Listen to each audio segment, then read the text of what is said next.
Welcome to my Friday live show. I'm Monica. I'm a leadership coach and I help technical managers land senior leadership positions. And you are watching me live. And today we are going to talk about how to improve your executive presence. So, this is a really hot topic. I have a lot of people come to me and ask me, the next step for me is to improve my executive presence. I want to get that presence, that charisma, that power to command a room and have people get inspired, and have that ability to change people's thinking, move crowds in one direction towards my vision. So this is a very common thing. Perhaps you aspire for that too, and it doesn't necessarily require that you be a very senior leader to want that executive presence. It's almost like you need that to climb up the ladder, um, something like that.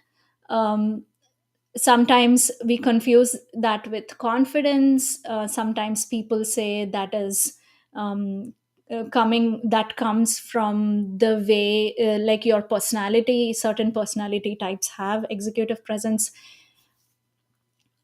But overall it's a vague concept that we cannot just put our finger on. So today I'll try to break down what executive presence is from the perspective, from a deeper perspective of transformational coaching. And I say that I'm a student of the nature of mind, so I'll try to distinguish it from that perspective. And I'll give you some 5 ways to improve your executive presence. And we won't be able to get into all of those. I'll cover one of them, and I'll be doing a series of this every Friday at noon PT. So be sure to um, catch up next week, and I'll cover 2 and 3, and then after that maybe 4 and 5. So what are those five? I'll just talk about it in a minute. So first, I have a confession to make. I want to be like Michelle Obama. She's amazing, right? She speaks with so much confidence, so much poise, and she has that, she exudes this inner power. And then she wrote an amazing New York Times best-selling book. She organizes activities to help people, and she impacts the world at a large scale. And she has 2 daughters, so she must be like a great mother. So in my head, if I ever achieve executive presence, in my head it's like I will be like her. For you, it must be someone that you know of, maybe an executive you have been watching from a while, or some other politician, or somebody you admire. The truth is, I can never be Michelle Obama. We do this all the time, correct? We see some people and want to have qualities like them. Something lights up inside us when we see these people, and our mind immediately goes into, yes, I want to be like that person. And if I just work hard, work on these particular skills, in the future I might be like them. And then we try to imitate their communication style or their body language, try to practice those. So they work, as in there is something to be said about communication and body language. But this innate idea that we have, that my executive presence in future is going to look like this specific person, that idea is going to cause lot of stress, because your executive presence won't look like anything that you can imagine, because your imagination is limited by what you see in other people, right? It's always in comparison with other people. um, it's not just communication style or body language. It's something else entirely. And my understanding is that, um, rather, I would say, I have come to see that people who exude this power and presence are people who understand themselves so thoroughly, and they take complete ownership of themselves. So they understand the patterns of their mind, they understand their core qualities, and they understand the shadows that those core qualities create. They understand their survival mechanisms, how they grew up, and because of that, how are they showing up in this world. So an example of this is that, let's say you are a person with the quality of brilliance. So people who have brilliance as a core quality always have a shadow around that, as in they have a yardstick of what brilliance looks like, and they always hold others up to that. So they miss that connection with people when others don't understand their point of view, or when they don't understand others point of view, or think that this person is perhaps not smart enough. So that's a shadow side of brilliance. It's not just a weakness, but it's a function of being brilliant, right? So similarly, there are shadows of being a leader. Let's say you are a person who takes responsibility for lot of things. You take charge, you are a go-getter, you mobilize people. But then, as a function of that, you have a yardstick of how that is to be done. And the shadow side of it is that you hold everybody up to that standard, and you don't connect with people who are not able to do that. You have a judgment for um, for a lot of judgment for people who who don't match up to that yardstick. And what's worse, you have judgment about yourself, and you constantly keep pushing yourself to meet that bar. So understanding these shadows and understanding how you operate in this world, understanding your own fear, gives you that power and ownership of who you are by default. And once you make that understanding happen, you will be able to choose something else in the moment, to operate a different way. Let's say in a conversation, you see that this judgment is coming up. You understand your pattern so well, and then you notice that, you recognize that, and then you make a different choice, that okay, I'm not going to act from that judgment, but I'm going to make more space for how this person is showing up with whatever I think of them. If I think that they're not smart enough, but I'll make space for them, and then help them understand this other thing that they are not understanding with some more grace. And when you're able to do that, that shows so much presence and um, poise, right? Imagine how that other person would perceive you, that somebody who is in complete um, control of themselves, who knows what is the thing to do in the moment. So according to me, that is executive presence. So it's, most people think it's like power over others, power to command a room. But I want to assert that it is about not it's not about power over others or power over your situations, but it's the power over yourself, so that you can align your intention to your action to the impact. This, I spoke about this last week as well, and this defines that leadership, I believe. So how to boost this executive presence? Now there are 5 steps. Sorry, I should four. There are 5 steps. Basically, first one is clarity of what you look for in the world. So we are all looking for something. So this understanding of yourself starts with What is it that by default you look for in the world? We'll talk about that in a minute. And then second is cutting out your power leaks. What does a power leak mean? It's basically where are you feeling victimized?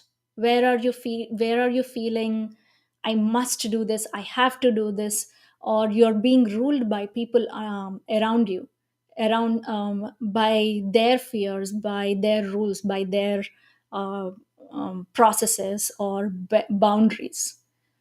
Now there's nothing wrong with boundaries, but sometimes they become into rules that are never questioned, and as a result of that, there is a lot of power you're losing because you're accepting things as default. So that's the second one. Where are you leaking power?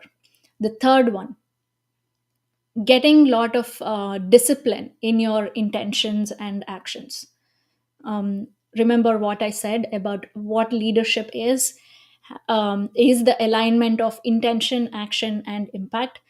um, so inculcating discipline on aligning these three to the same thing, that that is an important step in cultivating that executive presence. So that's the third one. And fourth one is your swiftness to bold conversations. So often we have things that we want to say, but we keep postponing them, or we never say them and then feel disempowered in our life, in our work. We just suffer through our jobs, suffer through our bosses. We just like get through a situation. If only I just get through this particular piece of work as my boss asked me to, it will all be fine one day. Next cycle it will all be fine.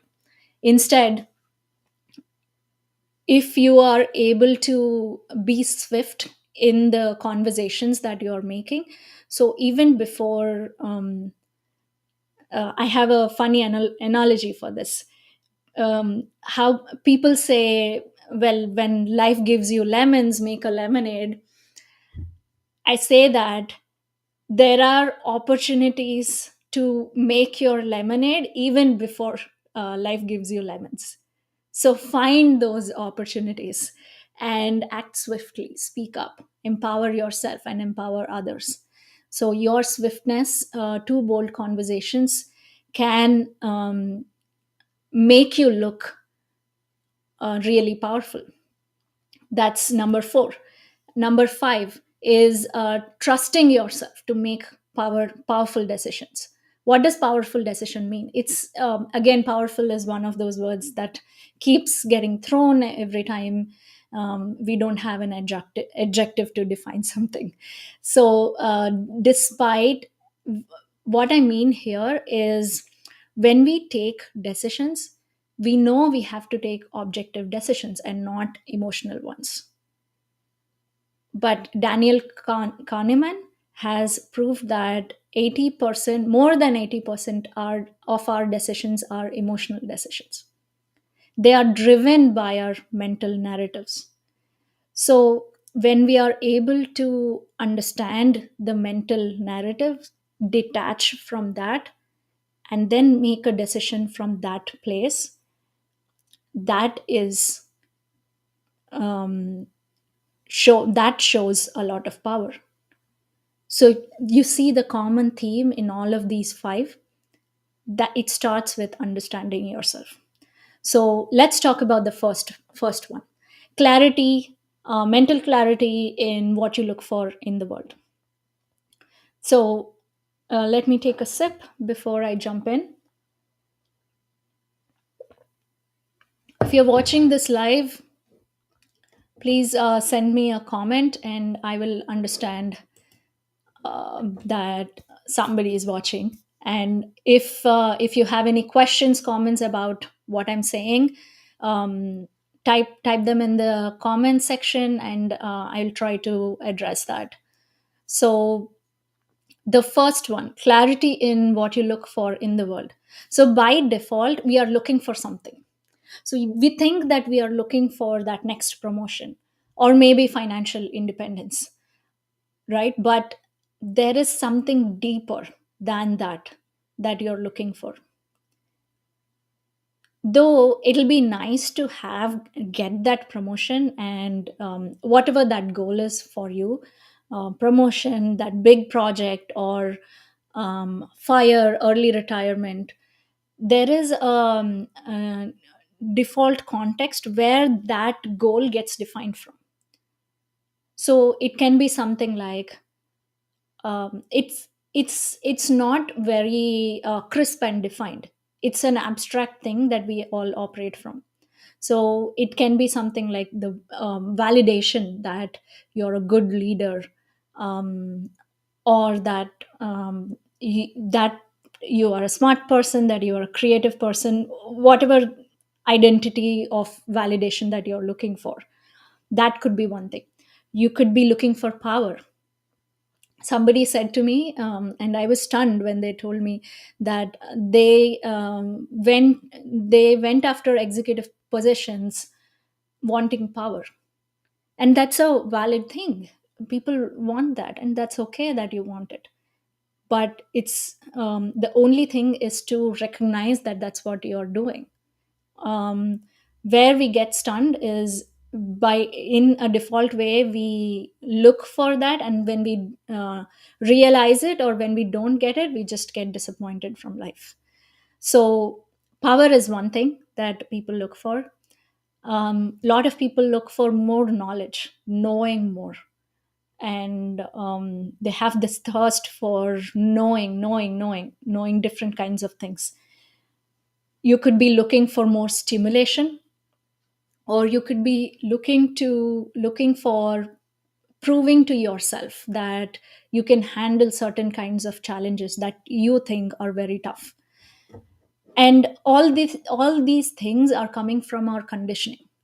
And this conditioning can be from our childhood, from the culture that we grow up in, or from the set of peers that we had. And then, or we could go into the nature versus nurture debate, and which is a never ending debate, right? So that can that basically we don't know, like the why is almost a distraction, as like where this is coming from is almost a distraction compared to the what, basically what it is that you're looking for. So why do you do what you do? We can kind of get this understanding from the smallest of the things. Why do you browse social media? Take that example.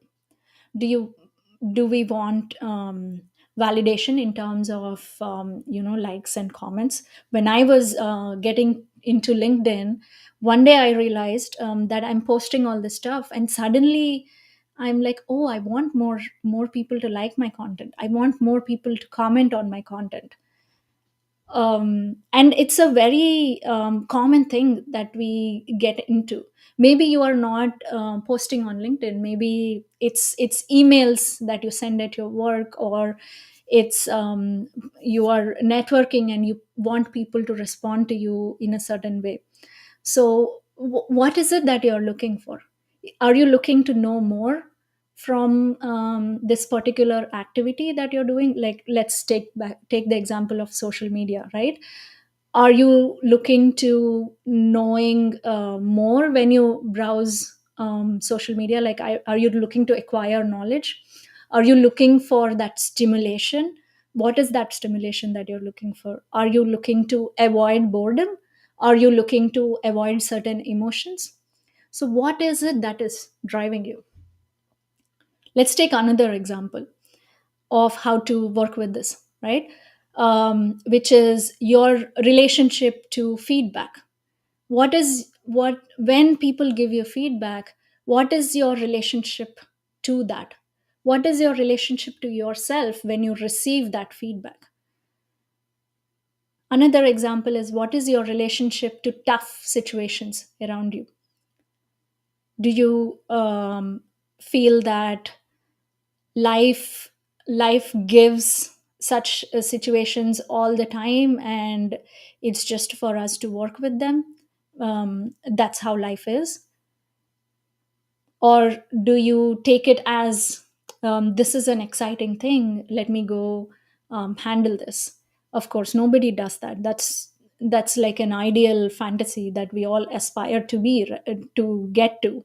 But you understand what I'm talking about. My point here is, what is your relationship to things? What is your relationship to certain actions that you're doing? That will give you an understanding of what you're looking for in the world. One of my teachers says, reality is happening. How are you cooking it? So, any event that is happening, how am I cooking it in my head? Once we figure that out, once we figure out what is the default way I perceive any situation, and what is the default way I am being with a certain event, I can choose to act differently. So you can we can act from an intentional mission rather than the default conditioning that you have. So that gives you immense presence, that gives you that feeling of that sortedness. You have that clarity in thought that, oh, this is what is happening right now, but I'm going to not act this default way. I'm going to act in a different way. That space, that we often don't have that space between our understanding and between our actions. What I said before, right? Intention, action, and impact. So you see how I'm not saying be confident in yourself. Like, I'm not saying tackle your self doubt, overcome your imposter syndrome, or anything else. Confidence is a byproduct of this understanding. Confidence is a byproduct of understanding your perceptions deeply and making different choices. That's, and I would go so far as to say that executive presence is also a byproduct of that. Executive presence is not a thing to get to, but it's a way of peeling away certain layers of conditioning that we have acquired over the years. Now, I don't know if Michelle Obama understands herself deeply, but it's very clear that she is a woman on a mission, right? And I assert that it gives her that charisma and that command over what she says. So, if you take like one thing away from this whole idea, take up this inquiry. How am I cooking what is happening? What's cooking in my head? This is a really deep inquiry. And maybe from there, you can try to understand, what am I looking for in the world? Is it validation? Is it power? Is it more knowledge? Is it just simple stimulation? Or am I just trying to run away from something? Or am I trying to prove to myself how good or how amazing I am? So think about that this week. Next week we'll cover about power leaks and about discipline in intentions and actions. So come back next week for the same live. And that's all I have for today. Hope that was helpful. And if you have any questions and if you have disagreements of what I just spoke about, I would love to hear them, and I would love to start a discussion with you and learn about different perspectives. So reach out, and I'm looking forward to connect with more people. And Hope to see you again next week in my next leadership live. We'll talk about the part two of how to improve your executive presence. All right. Bye. Thank you.